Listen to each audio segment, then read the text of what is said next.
elastic collision, every collision is going to conserve momentum. If it's an elastic collision, kinetic energy is also conserved. In elastic collision, the kinetic energy is not conserved. So the elastic collisions will conserve kinetic energy, and elastic collisions will not conserve kinetic energy. So that's the difference. All right, so every single collision is going to conserve momentum. All right, so you got approach, you got collision, and what happens right after collision, depending upon the type of collision. If it's elastic, kinetic energy is conserved. If it's inelastic, kinetic energy is not conserved. So that's the difference. All right, so speaking of collision, defensive back, get the runner with enough force to reach. He's going to keep trying to good contact with two colliding bodies. When a quarterback is chased by linemen, he's at a. All right, those of you guys who don't know, this guy quit playing like 20 years ago. One of the best quarterbacks ever. He's like 5'7", 5'8". It was quick as hell. Impossible to catch. Now I noticed that he's going to get tackled. Boom. Okay, so what kind of collision is this? Elastic or inelastic? And why?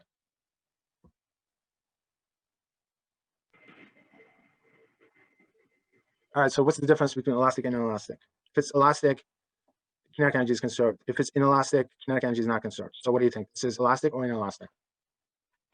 Inelastic. Okay, give yourself 5 points. Why is it inelastic? Well, kinetic energy is not conserved, which means that the kinetic energy must have been converted to something else, right? So the question is what? Well, there is always an equal and opposite reaction. Variations in players' size, speed, and direction have different effects on the two colliding bodies. When a quarterback is chased by linemen, he's at a tremendous disadvantage. You guys hear the sound? Where's the impact? So it gets converted into sound. What else? And it get converted into this, and then there's tons of deformation there. The lineman. All real life collisions will be inelastic. Okay, guys, real life, there's no conservation of kinetic energy in real life.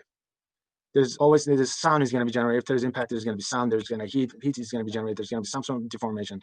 Only in idealized cases, you end up getting elastic collisions in idealized cases. All right, if there's any sort of force transference, for the most part, kinetic energy is not for the most part, nearly 99.999% of the time, you end up getting inelastic collisions. So which means that kinetic energy is going to be lost. More massive and moving with greater momentum, faster than a quarterback getting ready to. I'm just trying to think of a case where the kinetic energy is conserved, okay, in particle physics, in small objects or whatever. Obviously that happens. With solid objects, big objects like that, it's just, there's always going to be some sort of deformation. Throw. The mechanics that we were dealing with, I cannot imagine a case where you end up getting an elastic collision. As a larger player transfers when you're dealing with molecules and atoms and whatnot, if they're neutral, most of his momentum to the quarterback finds himself moving in the direction of the lineman's momentum. Yes, but not in these cases. So, Professor, where does energy fit? All right, so number 7 is the one that we will do. It's 7:34. Take a 10-minute break, and then let's do that after that. Just trying to lose my voice a little bit. All right, so let's get moving.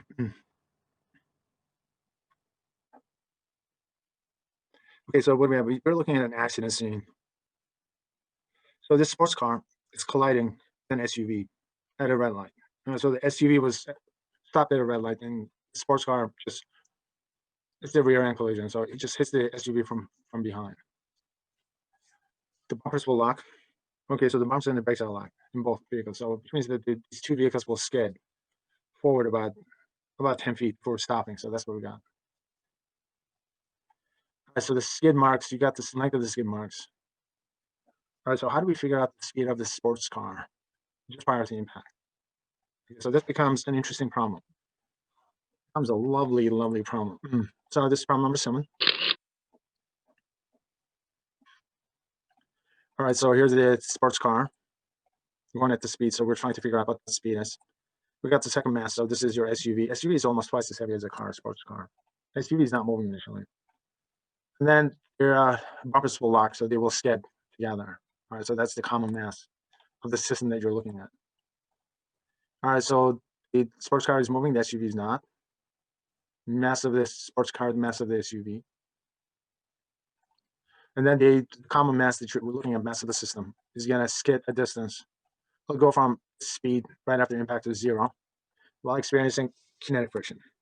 It's going to have weight sitting on a surface, so there's going to be a normal force involved.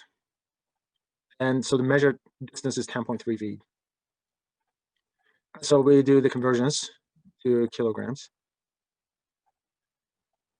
Okay, so how do we do the calculations for this one? All right, so momentum is going to be conserved during impact. Every single impact is going to conserve momentum. So you got your conservation of momentum. All right, so initial momentum of the system composed of two colliding objects, and the final momentum of the system after the collision will be equal to each other. Right after collision, the masses are stuck together. They will move at a common speed. So this is a perfectly inelastic collision. And before impact, the car is moving, this is your car, and the SUV is not moving. So that's going to be 0. So for the initial speed, isolate the initial speed. Now, for us to be able to know what the initial speed is, we need to know what the speed right after impact is, common speed after impact is. All right, so that's what we need to figure out. So here's the common mass. Okay, so the common mass of vehicles, this is this mass of the system, so it's going to skid in the forward direction from this speed to final speed. All right, so this is the speed of the system. This is the final speed of the system. All right, so these are the forces acting on the system. All right, so you have to do a force diagram on the x and the y directions. And so there's work being done on this vehicle. The easiest way of doing it is the work is going to change the kinetic energy of the system. Kinetic energy is 1/2 mv squared. So the kinetic energy of the system is going to change. Here's the final speed. Here's the initial speed of the system. Final speed is going to be 0. All right, so the next question is, what is the work done on the system? Okay, work is force times displacement. It's a combination of force affecting displacement. All right, so what we need to do is, we know that the work is going to be done by this force, so it's pointing to the left, so that's your frictional force. The motion is along the forward direction, so that's going to be your x. All right, so you end up doing a back substitution.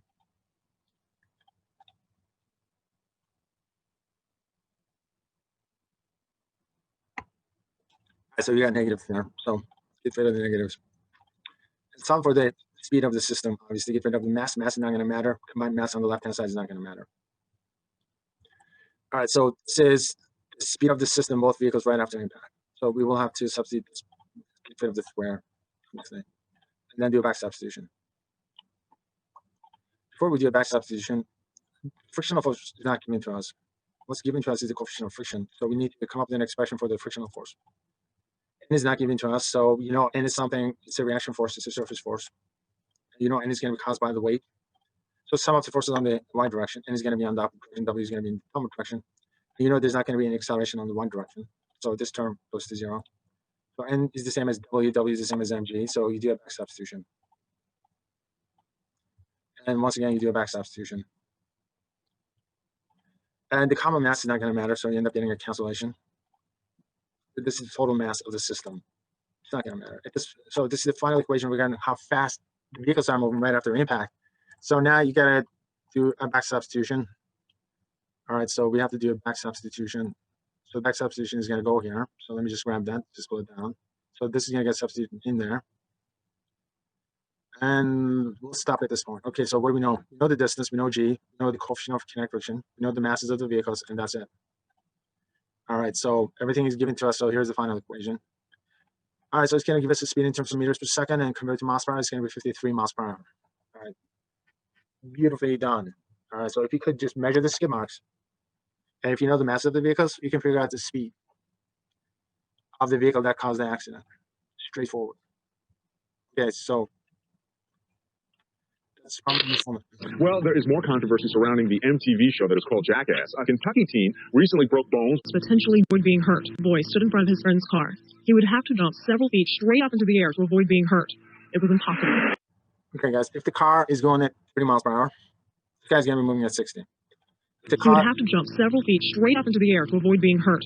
It was the car is going at 40, that guy's going to move at 80 miles per hour, give and take. The car is moving at 50, the person getting hit is going to move roughly about 100 miles per hour, roughly. impossible.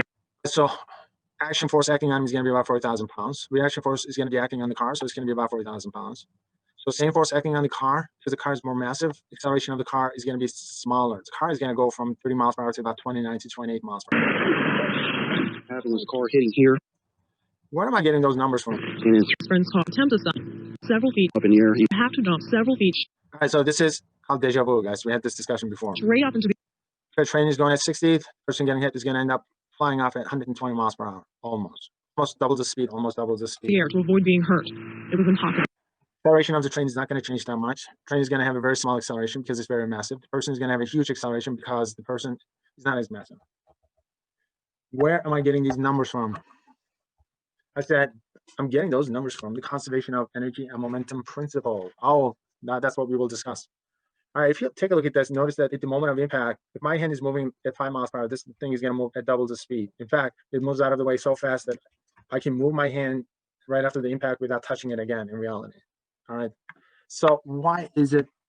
It's not, the question is not why. The question is, where am I getting those numbers from? Okay, so that's what I want to discuss. The 16. All right, so this is the problem in this case. So we got a car. It's going to be problem number 8. So the amount of force, action force is acting on the person. The reaction force is going to act on the vehicle, right? So determine the final speed of the person. If the car is moving at 30 miles per hour, the final speed of the person is going to be roughly about 60, close to 60, not exactly. Final speed of the car is going to go from 30 miles per hour to maybe about 29, 28. So what's the change in momentum of the person? What's the change in momentum of the car? I got news for you. Action and reaction forces being the same, the change in momentum of the car and the person will have to be the same, because as a result, net momentum of the system, total momentum of the system is going to remain constant, whatever that means. Okay, so we had discussion about A and B before. Let's check to see how the numbers work out.